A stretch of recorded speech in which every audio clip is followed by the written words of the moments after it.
Hi, my name is Robert, and I'll be talking to you about a couple sections in Chapter 5. So, the first question we're asking here is, can women rape men?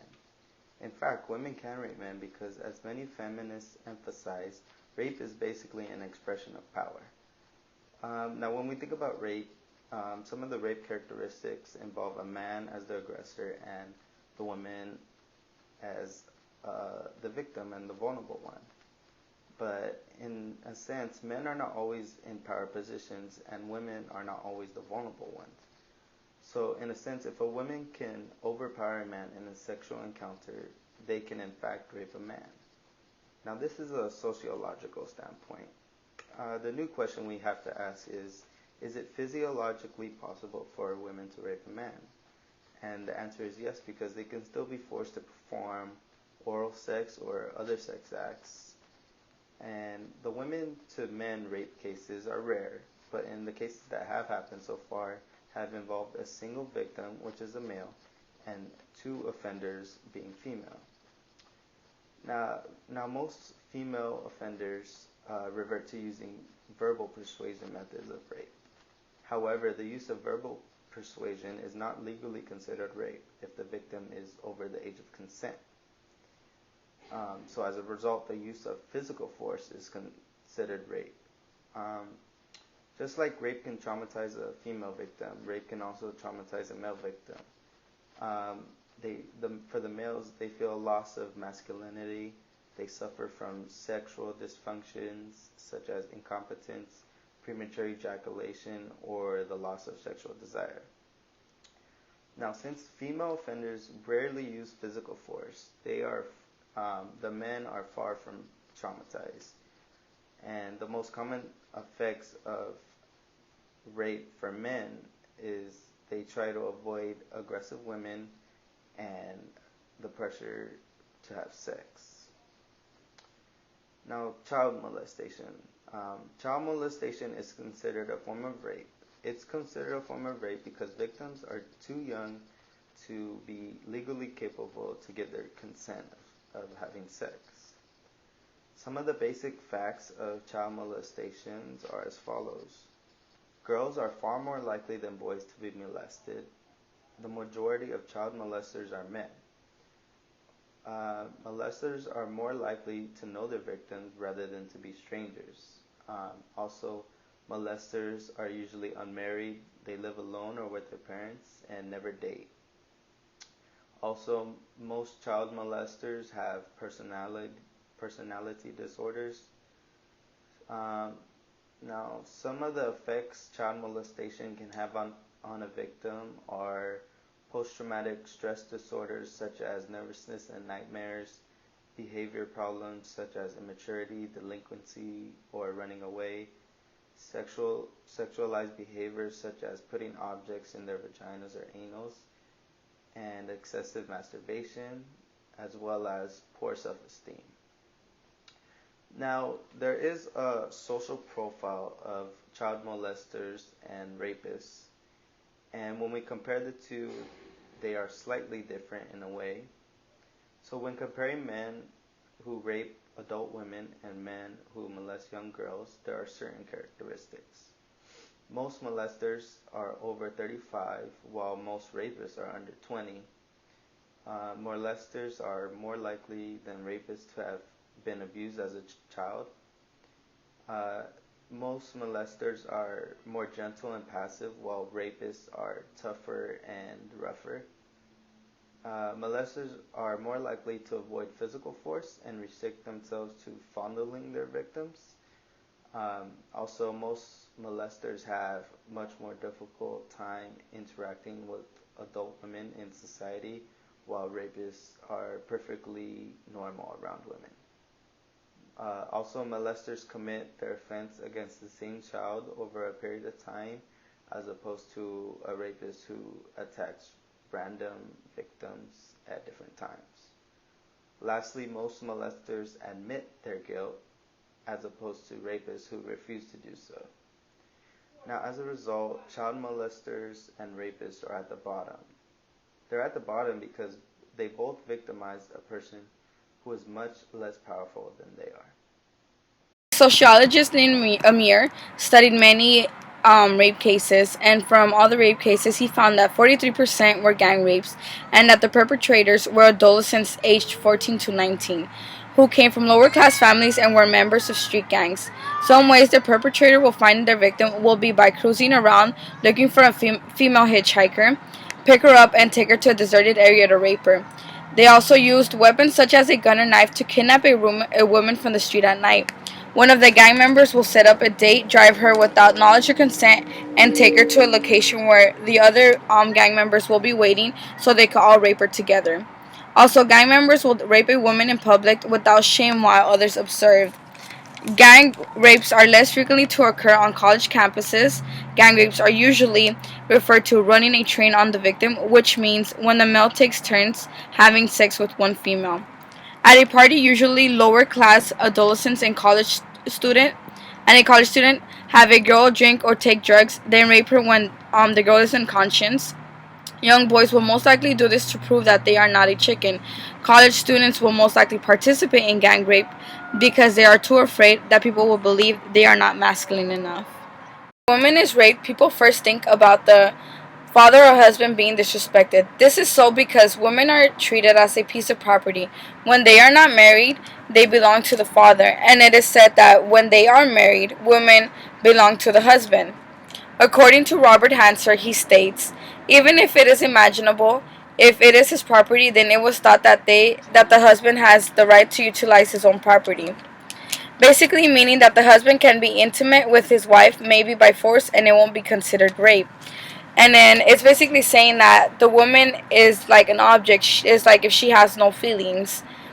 Marital rape is a known case, and usually men don't get punished for it. The reason for why women are treated as property is because once they have been raped, they are usually labeled as damaged, ruined, despoiled, just as if she were an object. Also, when a woman has been raped, she feels very emotional and is in need of emotional support by her husband. But the husband would usually show less love to the wife as if she didn't have any feelings, because after she has been raped, he views her as like an object, like a toy that has already been used, and he sees that she has no more value in herself anymore.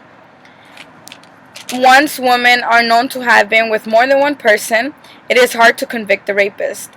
Many women are labeled as sluts, whores, cheap women once they have engaged with many sexual partners. Since they have been with more than one person, they are considered used and have less value just like any other object.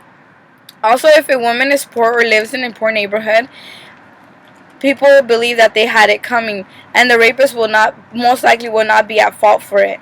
The rapist will see the woman as low value, and since they're poor, he will think like, oh, they deserved it.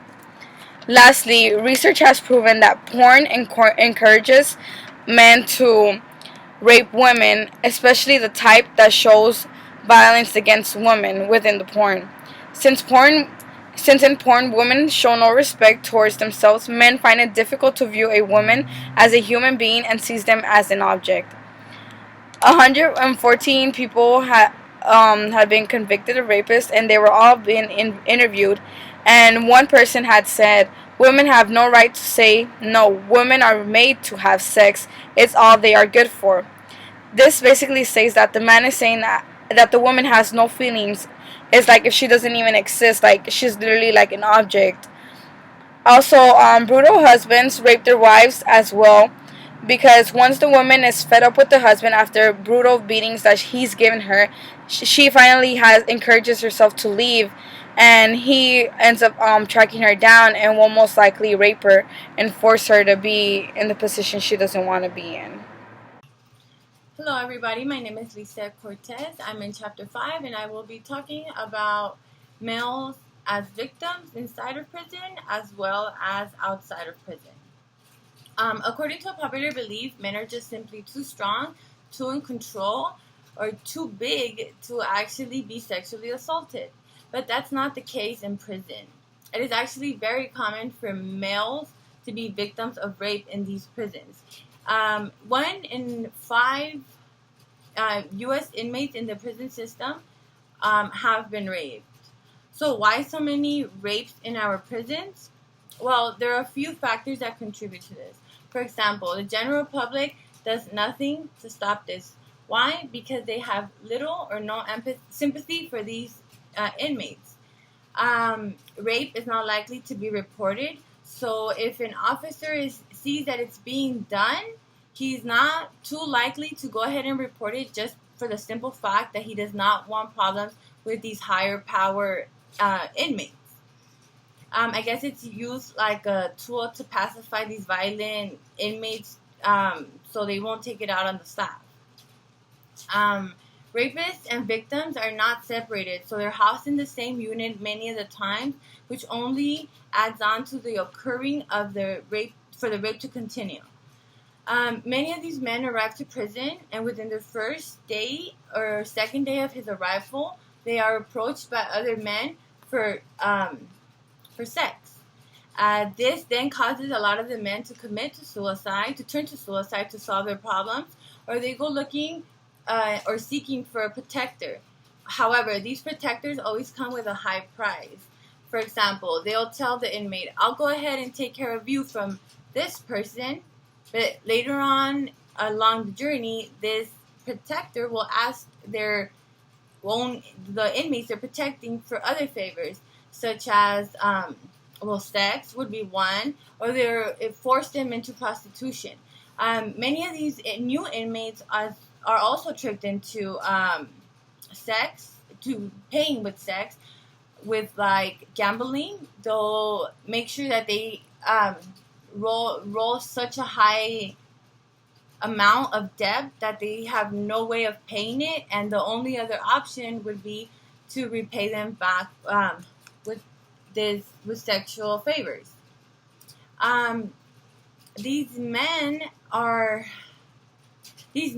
in prison they don't use rape as to relieve a sexual deprivation. The primary motive for a rape in prisons is actually to humiliate the victim. They want to feel empowered, so they go ahead and take the only thing that they can get from them to make them and humiliate them.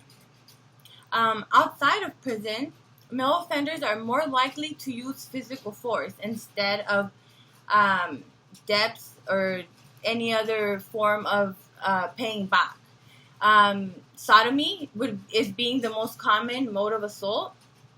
Nearly half of the offenders know their victim outside of prison, so it's not rare for those who rape these victims to be considered peers, to be peers, co-workers, or neighbors. These acquaintance rape attacks by men include meeting their victims in bars or parties. They also include gang rapes in military settings, or seduction by pressure, usually done by men that these young men trust, like coaches, priests, or teachers. Victims of male rape are highly unlikely to report the victimization. Many of these men are so shameful or feel so embarrassed that this has happened to them, so they choose not to speak about it. More than half of the victims are heterosexual, which makes it very difficult for them to want to report it, because the myth that male rape is a gay crime or that male rape doesn't happen. These are two myths that people go by, and they don't want to lose their manhood or masculinity because they've been assaulted by these other men. This causes them to often deny or minimize the trauma of the rape. Thank you. That was it. I hope you guys have a good day, and I'll see you guys soon. This is what often causes men to devalue women. Fraternities also have a lot of practices that involve heavy drinking, or where members encourage the brothers to show that they're man enough by having sexual conquest.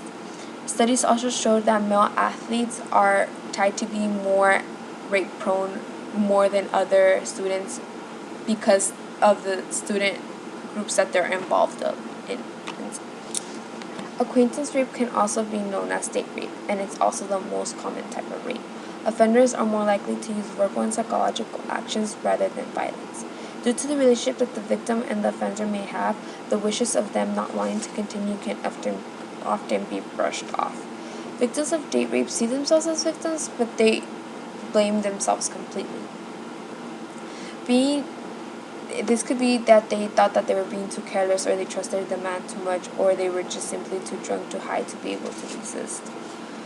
Only 20% of the victims of date rape will blame the offender, as to where 50% of the victims raped by a stranger will blame the offender completely. In a study that was conducted in the 1950s, where 291 colleges were taken into consideration, more than half of the women had been sexually assaulted over the past of their academic year. In the 1970s, a follow-up survey was completed with the same results. Also, in the mid-80s, Ms. Magazine did a similar survey with 7,000 students over 35 campuses. The results were very similar, but Ms. Magazine revealed that 15% of the victims were actually raped. In our culture, rape is very common because men are expected to be aggressive towards women rather than shy. The more sexually active a man is, the more prone he is to commit rape. Rapists often do not see themselves as offenders when it comes to date rape because they don't think it's real rape.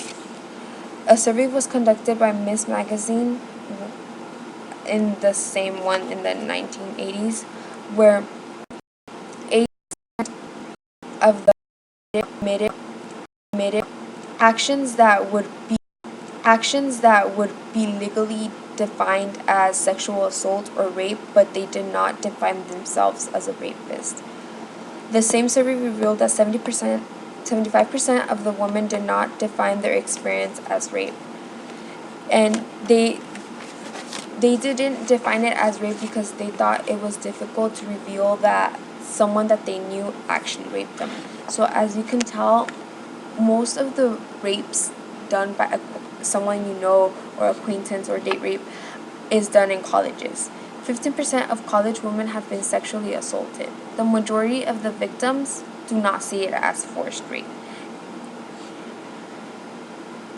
There are two types of campuses: rape-free and rape-prone. Rape-free campuses is where sexual assault is taken very seriously and there are major consequences to offenders. A rape-prone campus is where sexual assault is not taken as serious. For example, in rape-free campuses, frats are discouraged to drink, women are seen as friends rather than sex objects, and the gay community is accepted the same way that heterosexuals are.